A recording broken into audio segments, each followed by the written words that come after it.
Well, for weeks now, we've been getting complaints from people about screening or lack of it at Lambert International Airport and other U.S. airports. And many continue to ask, why is that? Well, tonight, News 4's Chris Negus is live at Lambert Airport getting answers. That's right, Stephen. First, I've got to show you this. It is 6 o'clock on a Friday, Terminal 2, Southwest, the busiest terminal here at the airport. It looks like this. There is nobody here. The TSA agent all alone up there, traffic down 90%.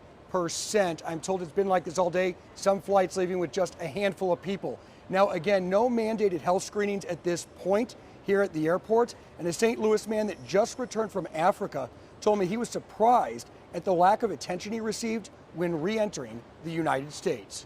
There's nothing. Martin Goebel builds high-end furniture in St. Louis, but delivers it across the globe. He just returned from Zambia, where he hand-delivered this one-of-a-kind throne, part of a unique business transaction. A gift at the end of the business to the tribal queen. On his way to Zambia, Goebel stopped in Ghana, where extensive measures were taken to disinfect the plane.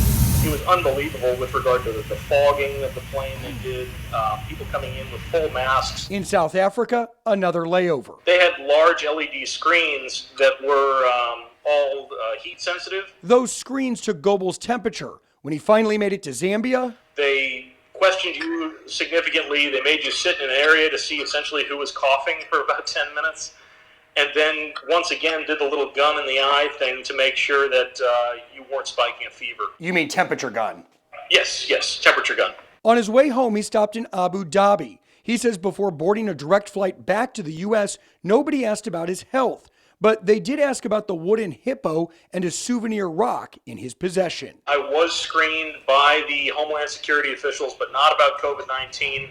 It was about a rock that I had in my backpack. When he finally arrived in Washington, D.C., he was shocked. No mention of coronavirus, COVID-19. According to Customs and Border Patrol, agents are vigilant and work to identify and refer anyone with COVID-19 symptoms to the CDC or local health authorities for additional screening.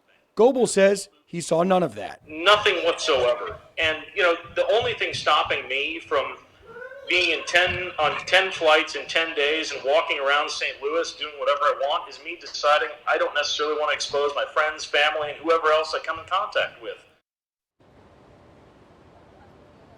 So today, and I've been working to get answers on this, I did reach out to the CDC to ask them, what are their procedures for international arrivals? Who's getting screened? Is it just certain countries? And are they considering domestic screening? For example, New York City to St. Louis. I am still waiting for answers to those questions that a lot of our viewers have. Reporting live at a virtually empty Lambert St. Louis Airport, Chris Negus, News 4.